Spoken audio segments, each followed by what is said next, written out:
পৌরাণিক উপাখ্যান।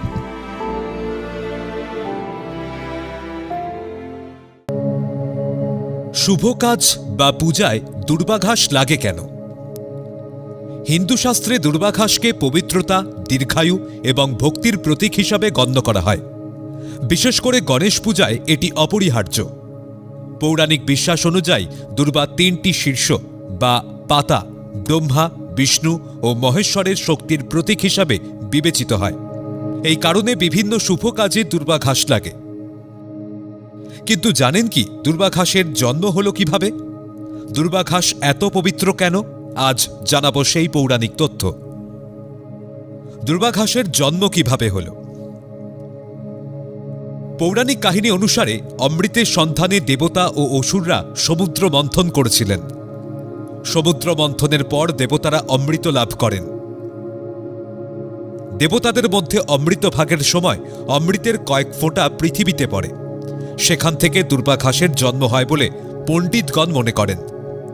অন্য মতে আনালসুল রাক্ষসকে গিলে ফেলার পর গণেশের পেটের জ্বালা কমাতে ঋষি কাশ্যপ 21টি দুর্বাঘাস নিবেদন করেন।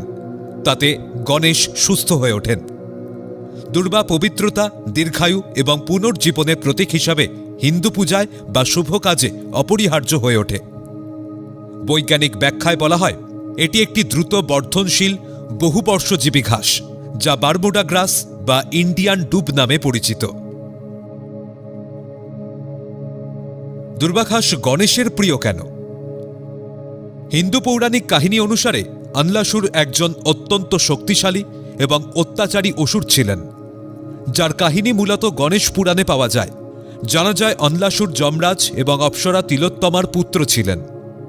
অনলাসুর ছিলেন আগুনের মতো শক্তিশালী। তিনি দেবগণ, ঋষি এবং ঋষিদের ওপর অকথ্য অত্যাচার চালাতেন এবং স্বর্গলোকে ত্রাস সৃষ্টি করেছিলেন। যখন অনলাসুরের অত্যাচার অসহ্য হয়ে ওঠে তখন দেবতারা ভগবান গণেশের শরণাপন্ন হন। গণেশ অনলাসুরকে আস্ত গিলে ফেলে দেবকুল ও বিশ্বকে রক্ষা করেন। অনলাসুরকে গিলে ফেলার পর গণেশের পেটে প্রচণ্ড জ্বালা অনুভব হতে থাকে। গণেশের দেহের প্রচণ্ড উত্তাপ ও পেটের জ্বালা কমাতে ব্রহ্মা, বিষ্ণু, মহেশ্বর সহ বিভিন্ন দেবতা তাকে শীতল করার চেষ্টা করেও ব্যর্থ হন। অবশেষে কাশ্যপ মুনির নির্দেশে ঋষিরা 21টি দুর্বাঘাস গণেশকে অর্পণ করলে তার পেটের জ্বালা শান্ত হয়। সুস্থ হওয়ার পর গণেশ সন্তুষ্ট হয়ে ঘোষণা করেন, যে ভক্ত ভক্তিভরে তাকে দুর্বাঘাস নিবেদন করবে সে সর্বদা আশীর্বাদ লাভ করবে। পৌরাণিক বিশ্বাস অনুযায়ী দুর্বা গণেশকে শান্ত রাখতে এবং তার আশীর্বাদ পেতে সাহায্য করে। তাই দুর্বা ছাড়া গণেশ পূজা অসম্পূর্ণ। এছাড়াও দুর্বা তিনটি শীর্ষ বা পাতা ব্রহ্মা, বিষ্ণু ও মহেশ্বরের শক্তির প্রতীক হিসাবে বিবেচিত হয়। এটি অত্যন্ত পবিত্র ও দীর্ঘজীবী ঘাস, যা শুভ কাজে শান্তি ও সমৃদ্ধির প্রতীক হিসেবে ব্যবহৃত হয়। বৈজ্ঞানিক ও আয়ুর্বেদিক মতে দুর্বাঘাস ঠান্ডা প্রকৃতির, যা দেহ ও মনকে শান্ত রাখতে সাহায্য করে।